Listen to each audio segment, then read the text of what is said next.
nosotros es una oportunidad porque la media estancia en nuestra comunidad representa pocas camas y, sin embargo, desarrollamos un papel muy importante en la atención al paciente crónico.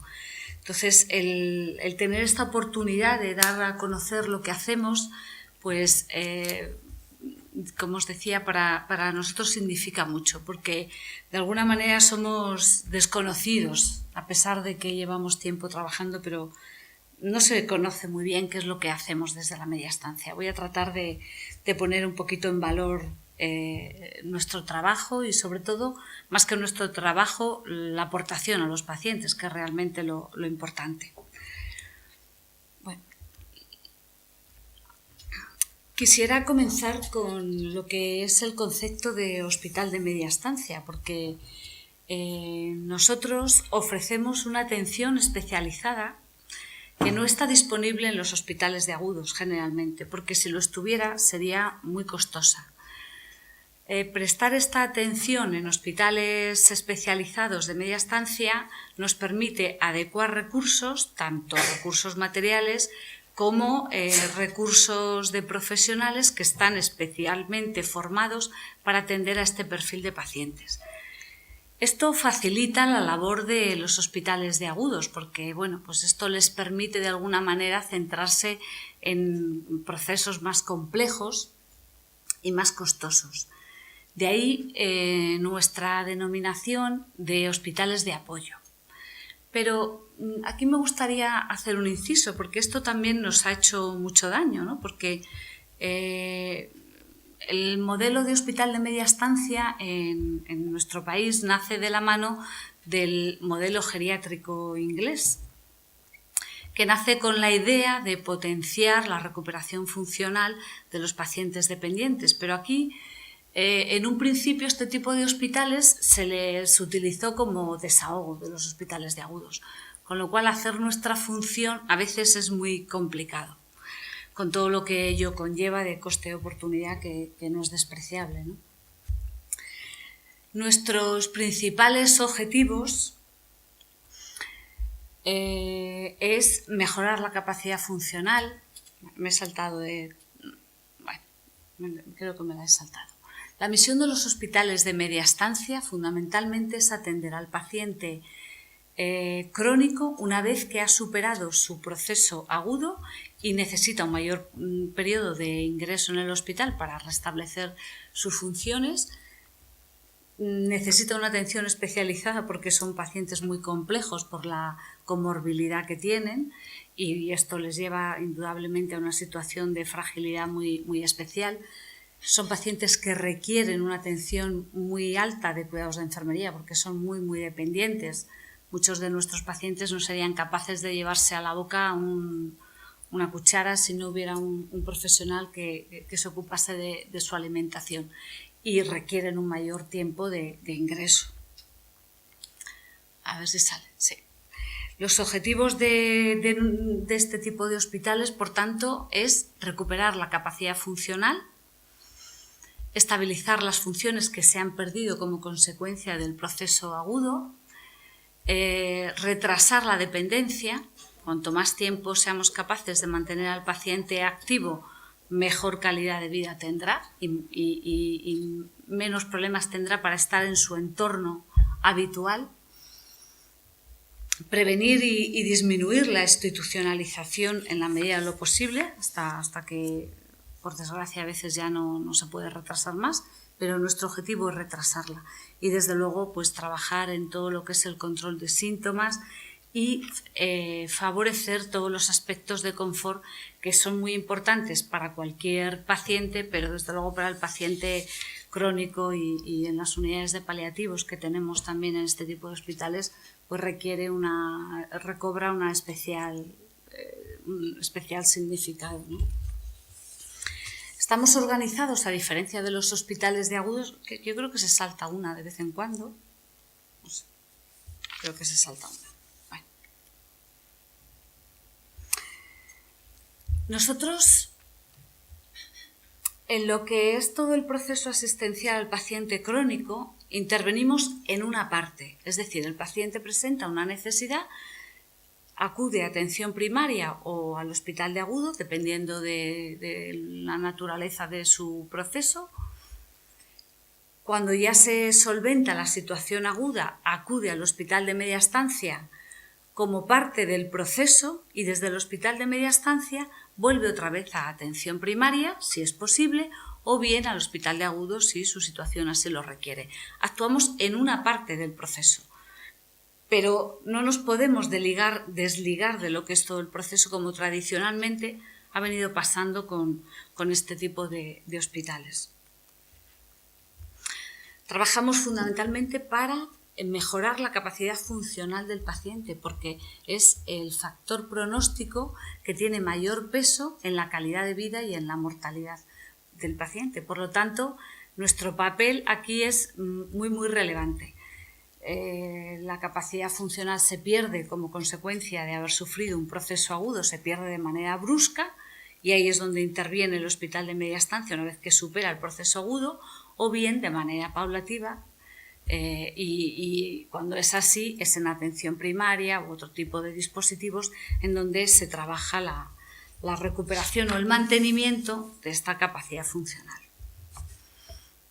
Estamos organizados en unidades funcionales, a diferencia de los hospitales de agudos que están organizados en servicios.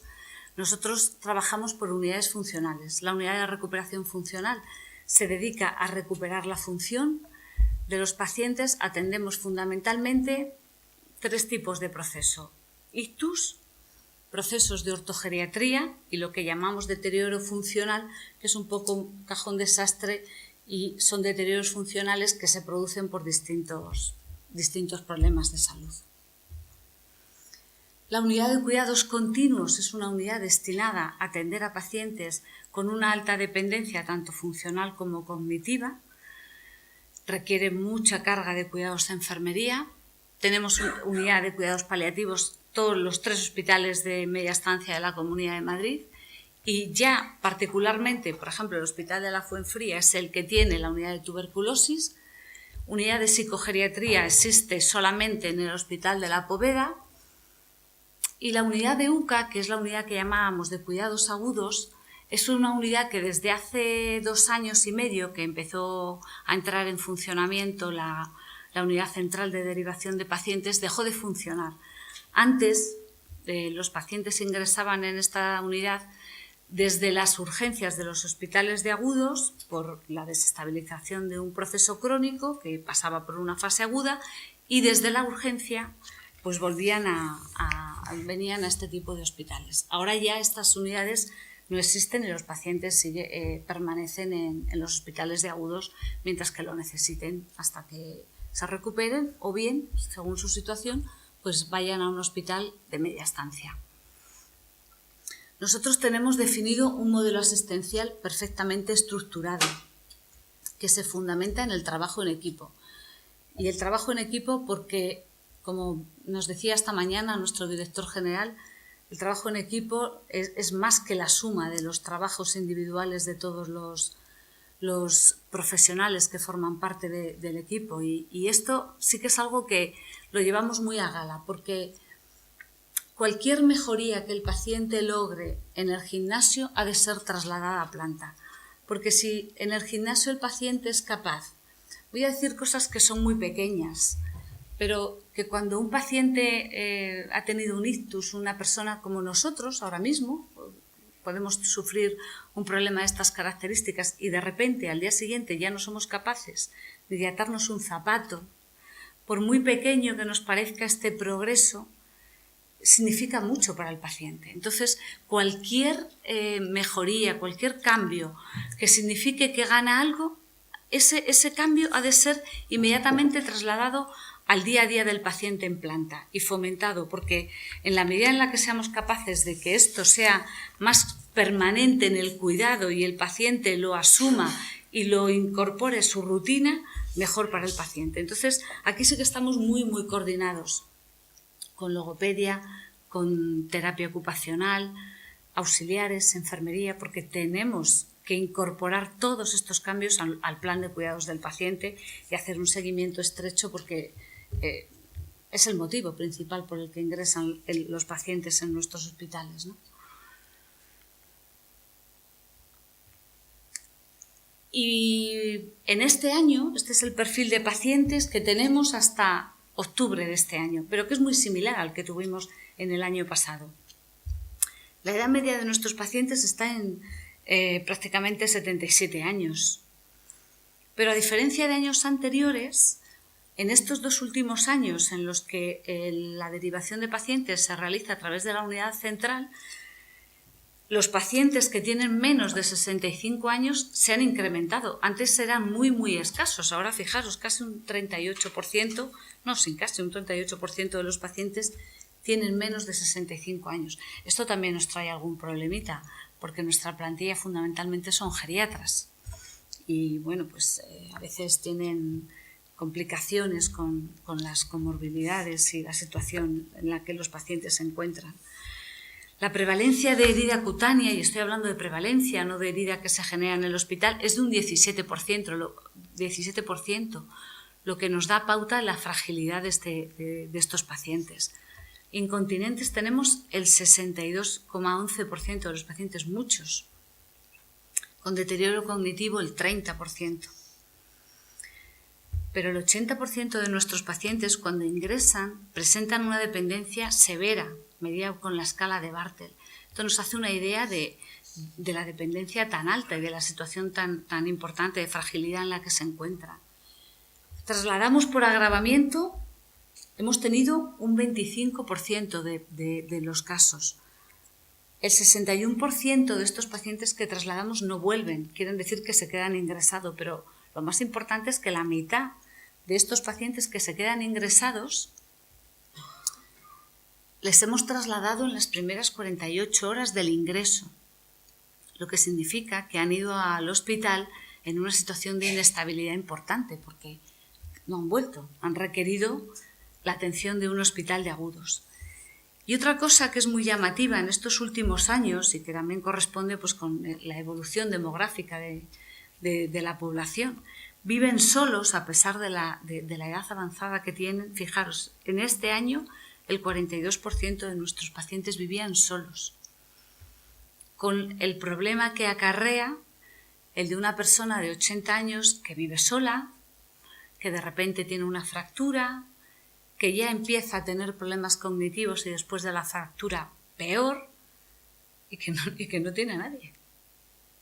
¿Y cómo se va a su casa esta señora? Si es que no puede. Pero claro, el hospital tampoco está para atenderles de manera residencial. Tenemos muchas dificultades para dar el alta, muchas dificultades. Un 17% de nuestras altas acaban en residencias, pero solo un 17%. Otras, bueno, se van de alta pues con situaciones a veces de la familia que no saben muy bien cómo atenderles y bueno, a residencias temporales.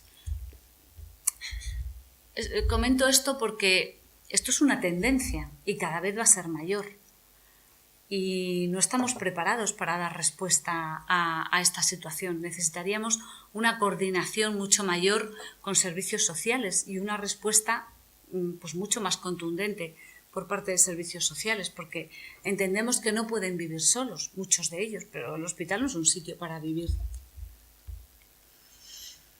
Bueno, aquí os ponía la evolución en los últimos años. En esta gráfica de abajo se ve cómo ha ido subiendo los pacientes que viven solos, la proporción que son de hombres y mujeres, más mujeres que hombres, pero también los hay.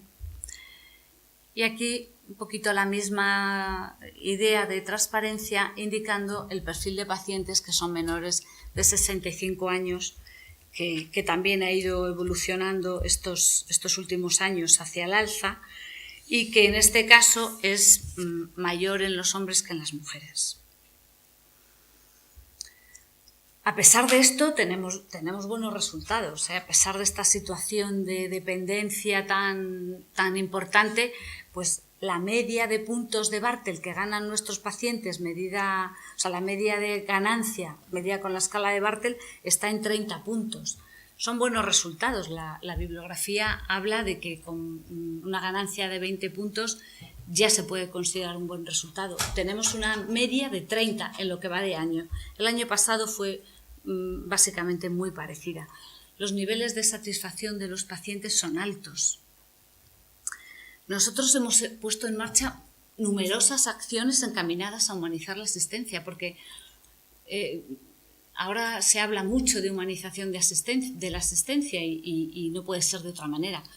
Pero si en todos los pacientes es importante, desde luego, en los pacientes de estas características, la humanización se escribe con mayúsculas. Y hemos puesto en marcha muchas acciones innovadoras que solamente voy a pasar por alto, os las nombro y no entro a ellas, ¿no? Pero, por ejemplo, con tecnologías tan sencillas como unas tablets, hemos puesto en marcha un programa de videollamadas para que puedan ponerse en contacto con familias que no están en nuestra comunidad. Tenemos pacientes extranjeros que viven solos, que han venido, inmigrantes, que no tienen a nadie.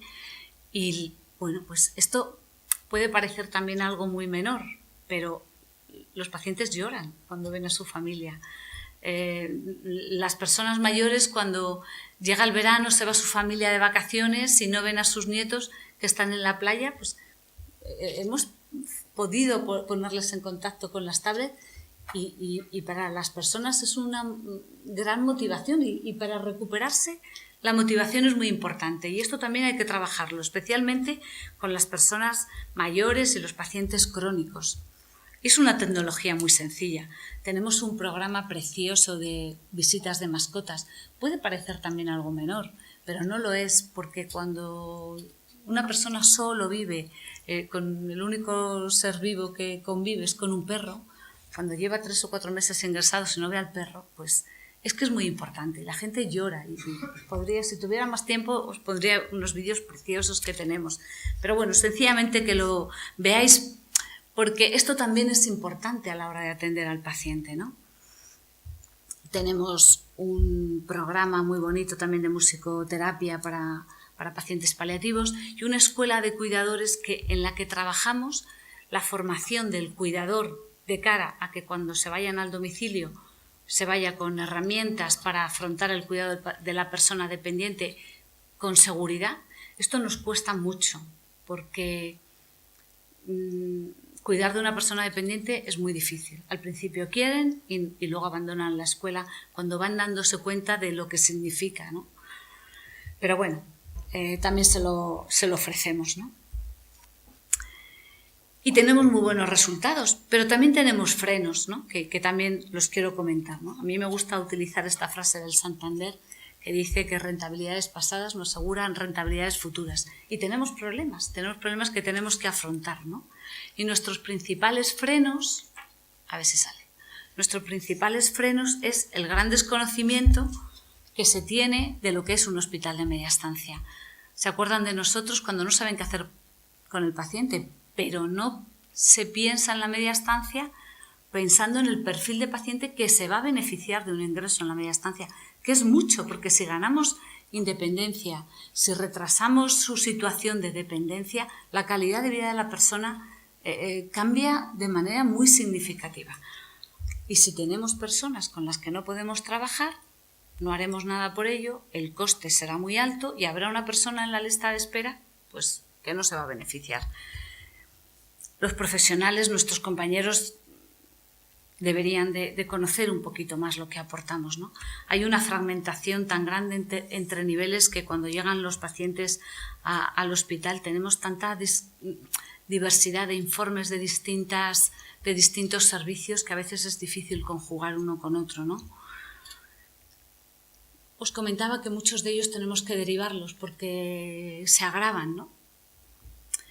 Nuestros médicos son geriatras, la mayoría, hacen lo que pueden porque son súper colaboradores, pero a veces tenemos pacientes con 40 años, cardiópatas, y necesitarían consultar con alguien en vez de trasladar al paciente en una ambulancia, a lo mejor a través de telemedicina, consulta, tecnología que ya tenemos.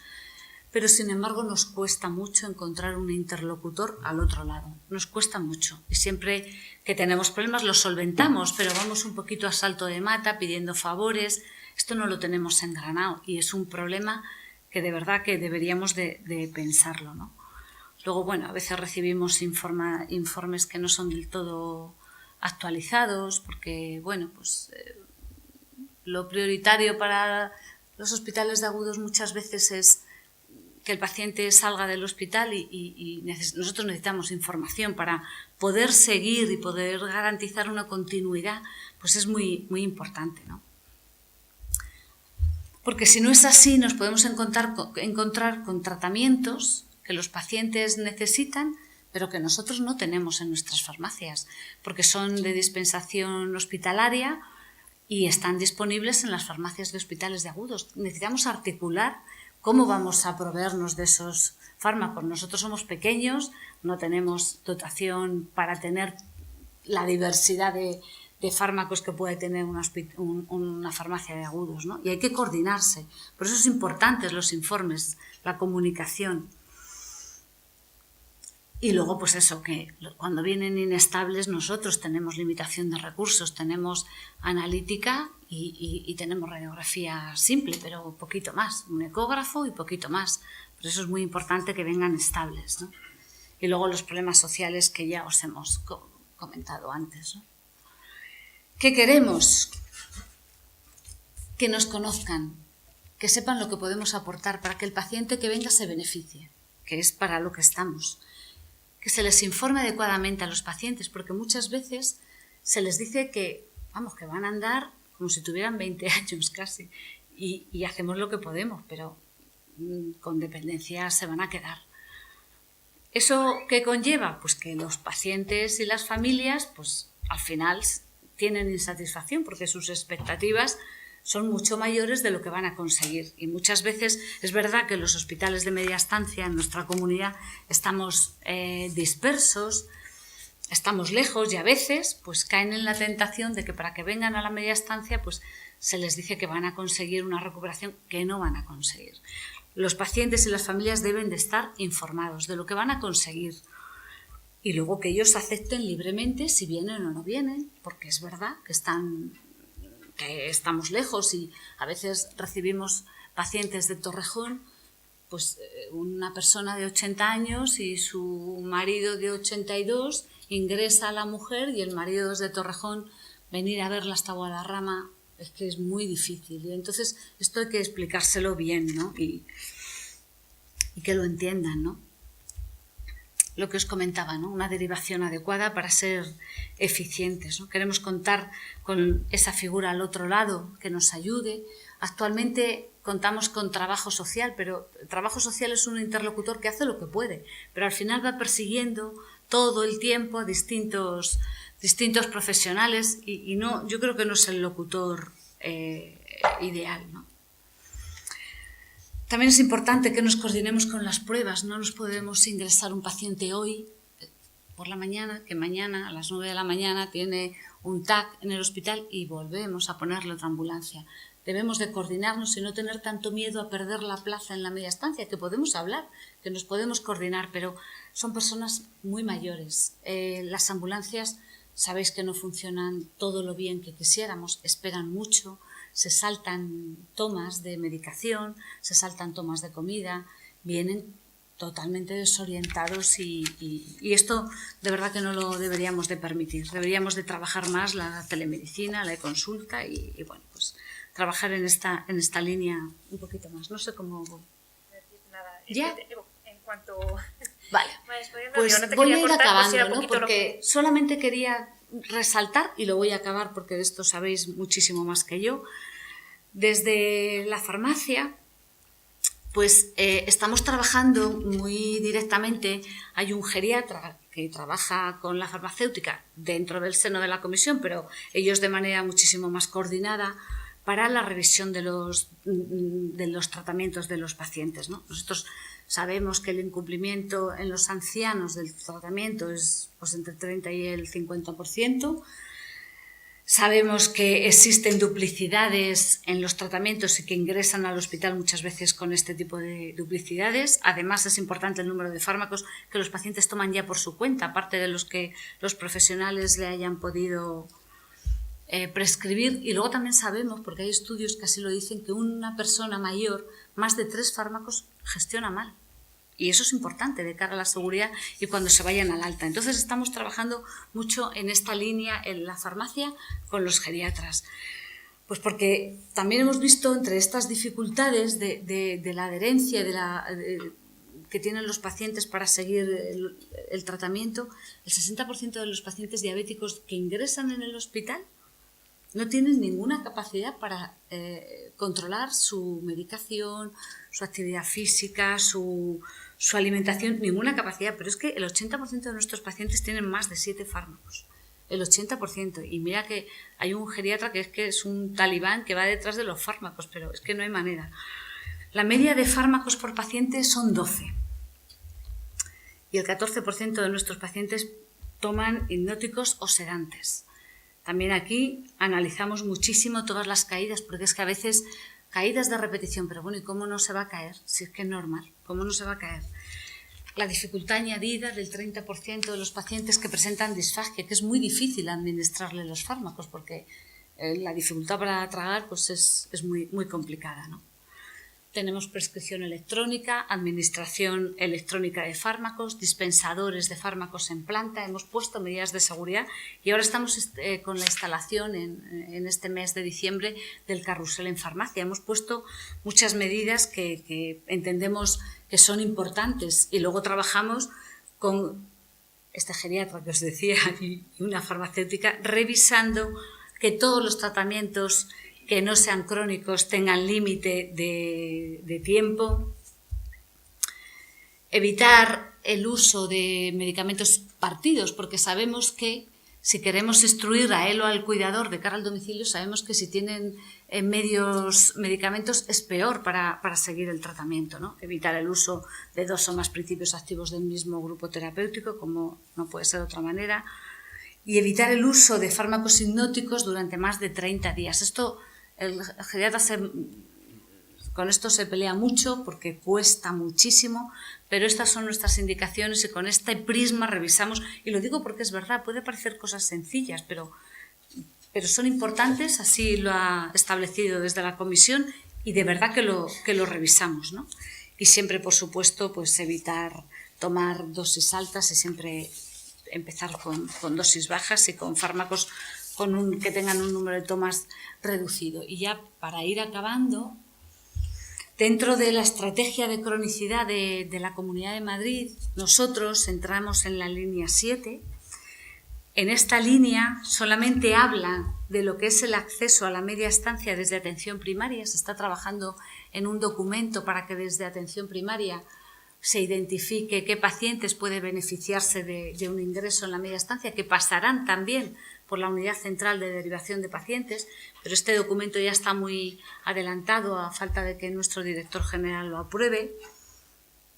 Contamos con la figura de la enfermera de continuidad asistencial porque es una de nuestras claves y es un reto en la atención al crónico por las razones que hemos estado hablando antes. Y desde luego lo que reclamamos, y desde nuestra dirección general nos echan una mano siempre que pueden, pero también vemos que tienen muchísimas limitaciones, es la coordinación con servicios sociales, porque para nosotros es una realidad muy, muy, muy latente, ¿no? Como conclusión, nos gustaría que se nos conociera más para que pudiéramos ser más eficientes. Nos gustaría que los pacientes y familias se les informasen para que tuvieran expectativas claras y reales sobre qué vamos a hacer por ellos. Reclamamos esa persona de referencia, de verdad, clínica en los hospitales de agudos y desde luego la coordinación al alta por las características de fragilidad de nuestros pacientes. Y nada más, muchísimas gracias.